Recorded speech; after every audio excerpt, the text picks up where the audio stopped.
I work with the community and do the admissions intake and get services for patients in the community. So that can range from everything from needing after surgical care, you know, if you need some therapy, physical therapy, occupational therapy, if you need some bathing assistance. So that's what I do, is I go ahead and get those services set up for everybody. I'm the bridge between the doctors and you, the patient. We do have a home health and a hospice department.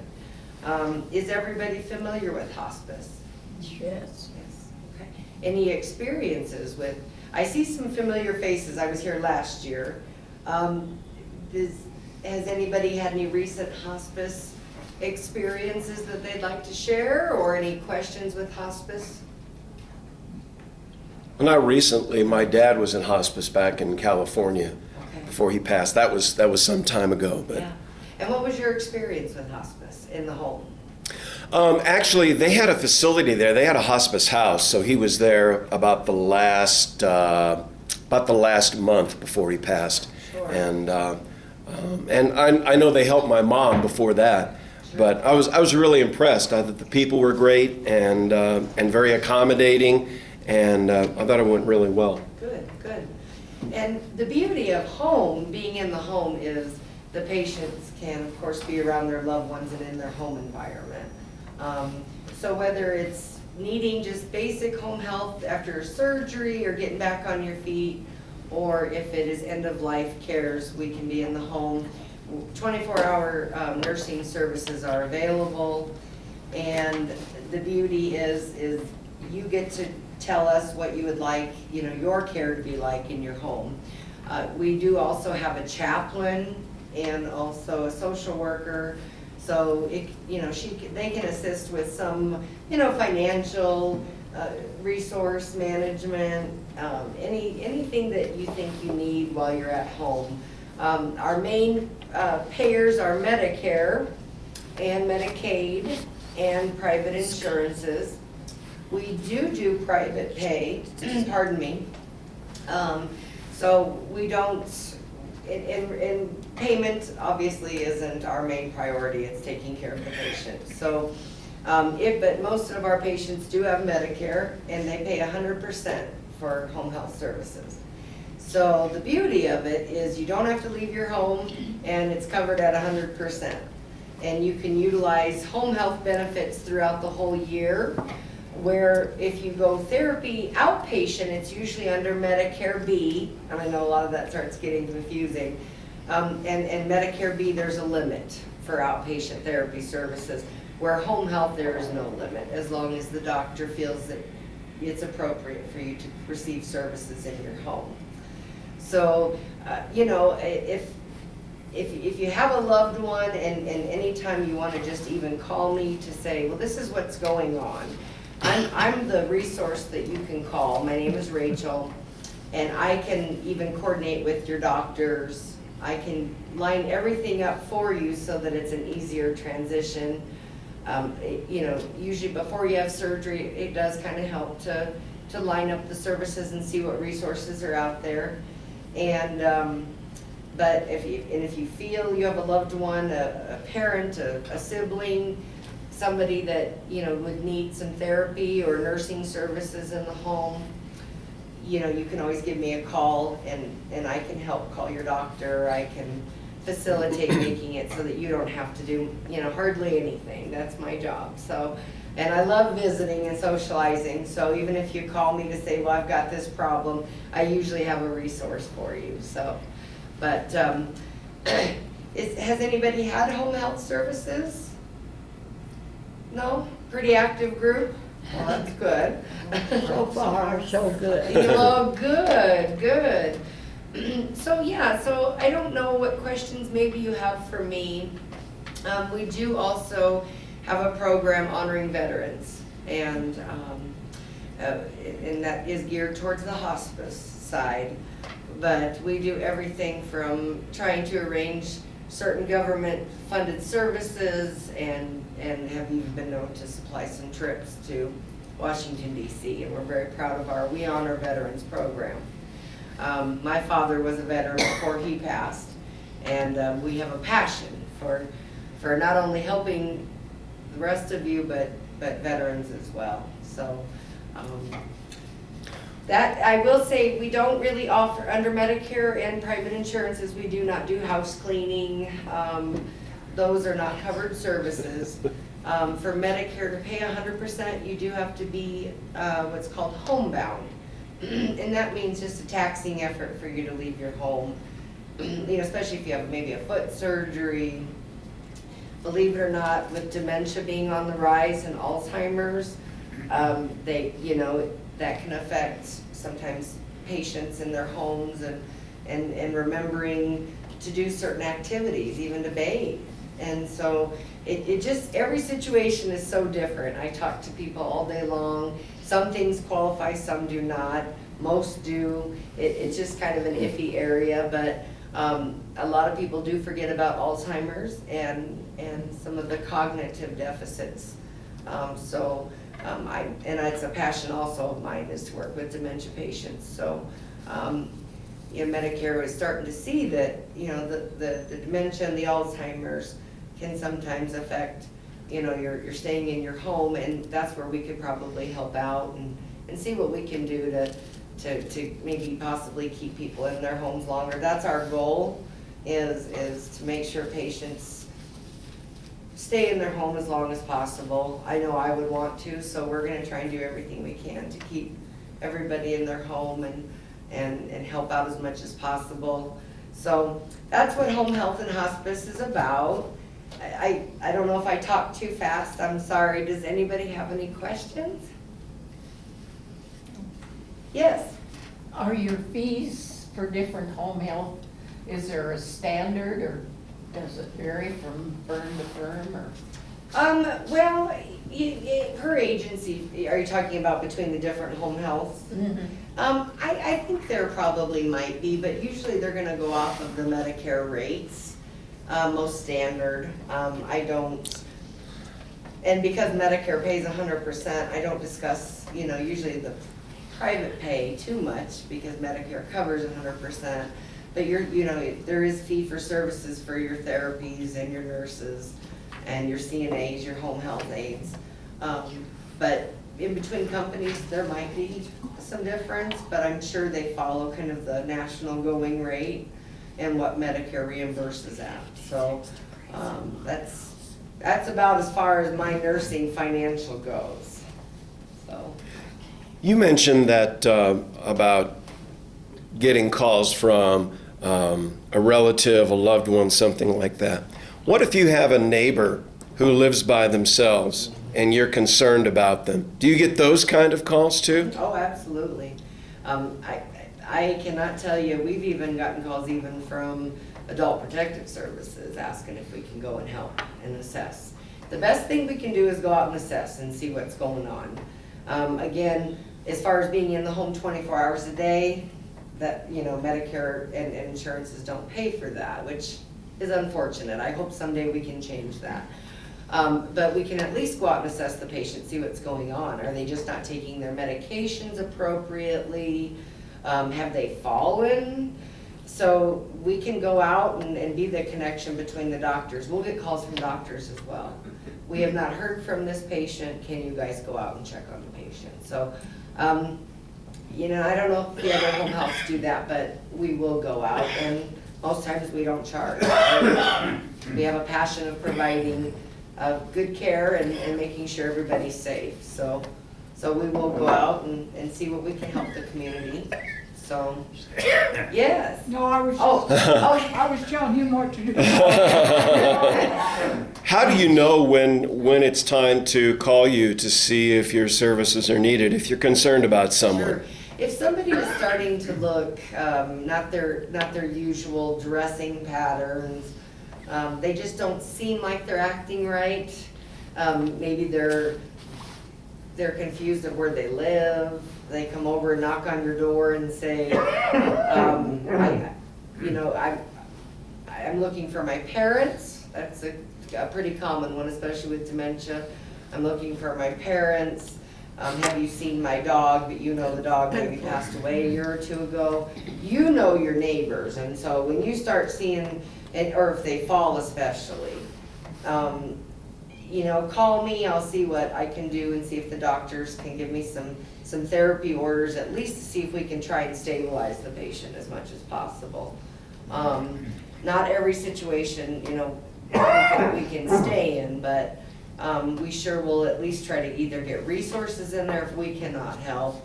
And there are private duty companies that, I give out the names for, trying to help you guys as much as possible, even if, the neighbor does have to be agreeable. So that's our other battle is let's say you think the patient needs services, they can deny us, just like, like if you call 911 and the ambulance, they deny the ambulance, they can deny us as well. So it can be tricky sometimes helping out a loved one or a neighbor if they aren't ready for those services. But I try to make it to where I can stay in communication, and believe it or not, eventually I'll get a call, even if it's a week or two down the road, that they want our services. So just call me and I'll try and help as much as I can.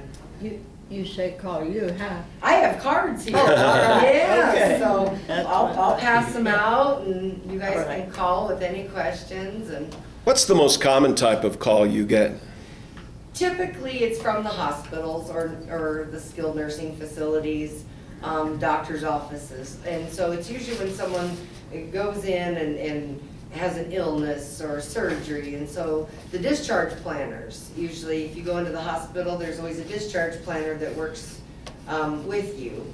And they will call me. And so we coordinate care, so it's pretty much easy for you just to go from the hospital to home.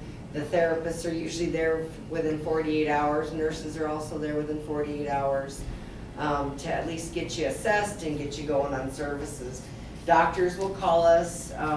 Let's say somebody's blood pressure just keeps going up and down, or their blood sugar keeps going up and down. Not taking their medications correctly. They come in and say, oh, I haven't taken my blood pressure pill for a week. Doctors will call us, and then we'll come out into the home, assess what's going on. Is someone just forgetful, or we just need to maybe help them to remind them to take their pills and maybe do a med planner. Under Medicare, again, and insurances, it's a short-term service for medication management. Again, I wish we could change that. I think being in the home every day would prevent a lot of hospitalizations. But Medicare doesn't pay for that. But so those are our most common calls. It's usually a facility calling us because they're concerned about somebody and a patient. But we have loved ones that call us, especially those that have had hospice before.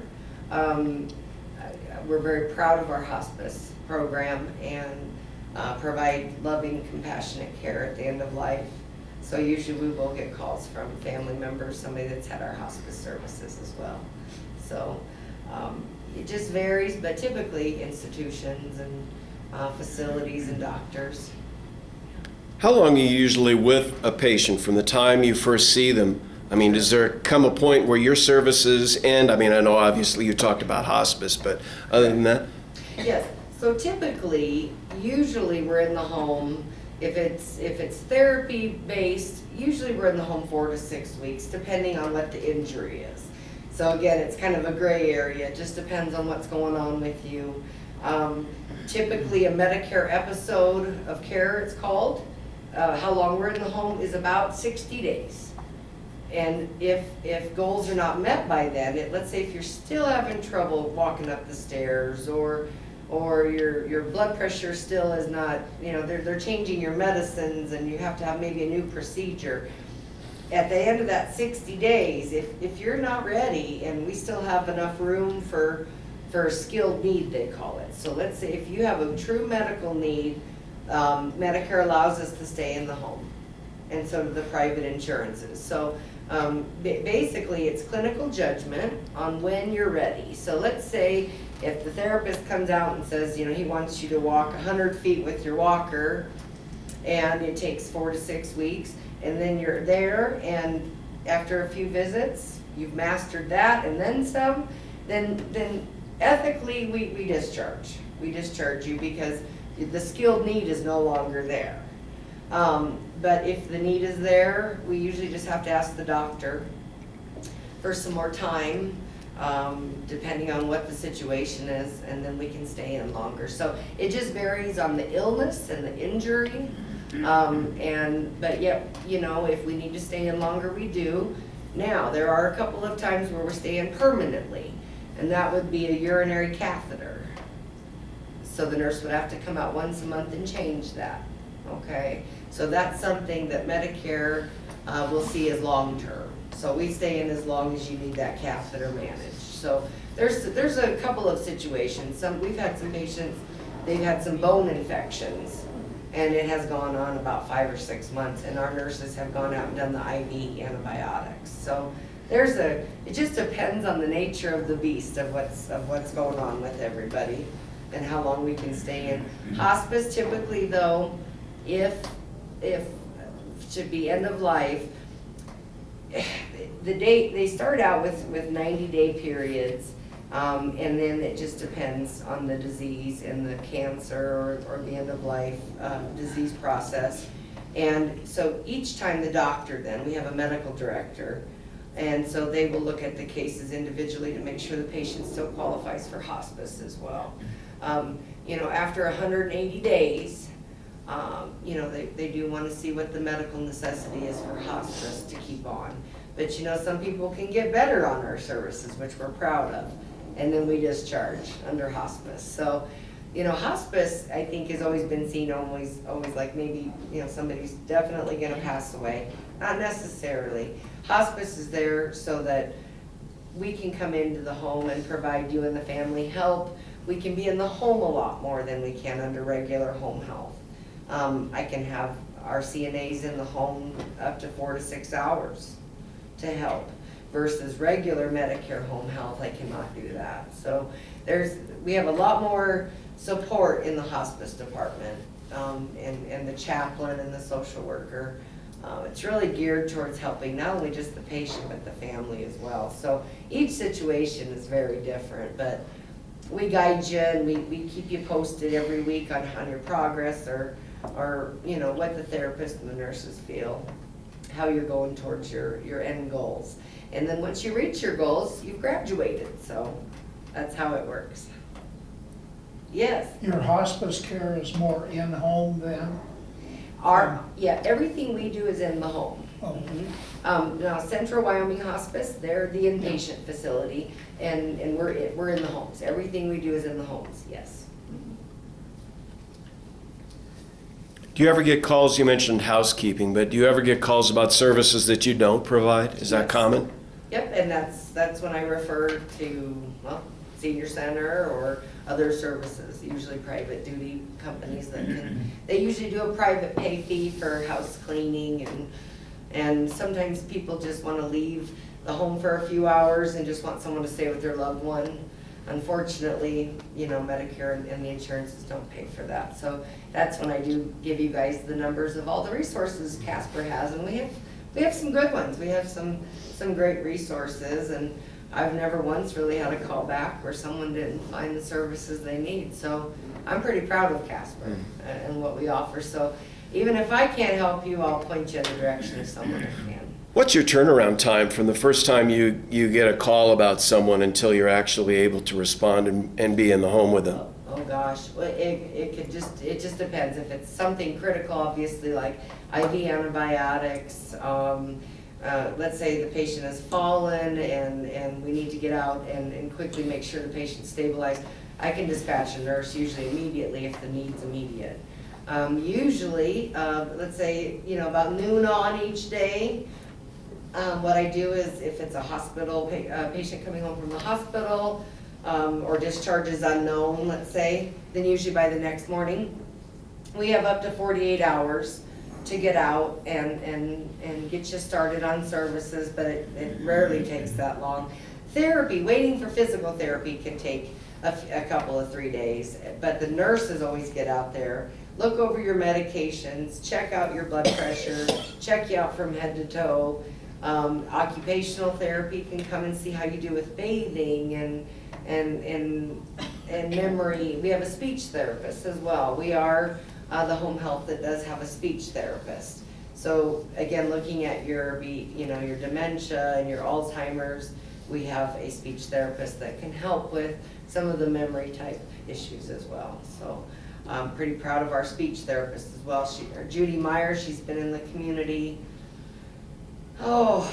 I think she's just been in Casper about 20 years, but she's been in the field 45 years. So some of you may know Judy Meyer. She was out at, I think it was Life Care and Shepherd that she had worked with as well. So maybe some of you know her, but we're proud to have her with us now. So How are you folks funded?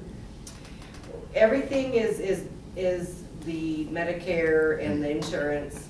But I can tell you there's a lot of cases where we've provided free care, charity care. I do have the ability, if it's a private pay case, I have the ability to negotiate pricing a little bit. So it's nice because our company is not about the bottom line, the finances. So we'll do whatever we can to help, even if it's, help you out once or twice and you can't afford to pay. I just usually have to get approval on that, but everything is mostly Medicare and insurance. We do have a lot of younger people that have surgeries, and especially your leg surgeries. Your Cigna, United Healthcare, Blue Cross Blue Shield, they'll pay for short-term assistance for someone that's had surgery as well. So and usually we just have to provide medical necessity to all of them. That's all that they want, is for us to say exactly why the patient needs home health services. Yeah. Do you work with just certain doctors, or how do they, We work with everybody. how do doctors decide who they're gonna call? Well, usually the doctors or the discharge planners will give you the options of those of us in town, and then you get to make the decision. So even if you're in the hospital or out at Elkhorn, maybe you have a therapy stay out at Life Care, or your loved one does, the discharge planners or the doctors or the nurses will give you who's in town. You get to tell them who you'd like, because that is your choice. And then they call us for you, yeah, or you can call us. So that's typically how it works. And people can call you and come in and see you and just sit down. You take appointments like that too? Absolutely. Mhm. You bet. Whatever's easiest. So, yeah, anything you guys need, just give me a holler. And if you don't know who to call for help, just call me and I'll give you some numbers if we can't help you. So. And you're located, at the hospice up in the hill here? No, actually, we're over on Poplar, across from the planetarium, in the Cottonwood Plaza building. We're in a big office building with other businesses.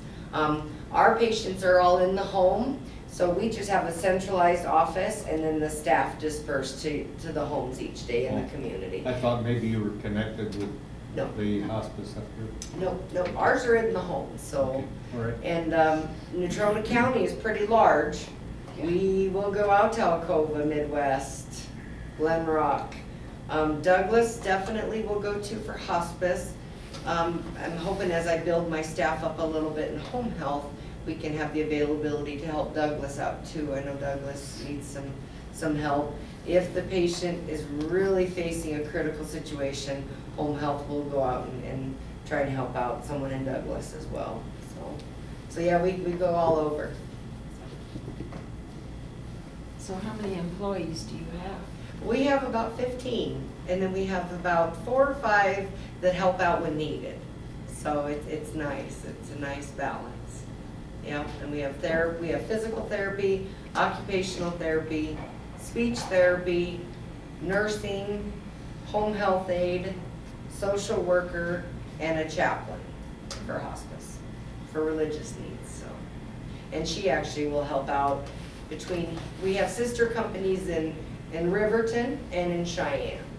And if most of you ever had a Medicis Home Health, that's who we were before Frontier bought us out. So if you've had home health or heard of a Medicis, that we're the same company and we're the same people. So we're all over the state of Wyoming. So we can help even a loved one in Riverton.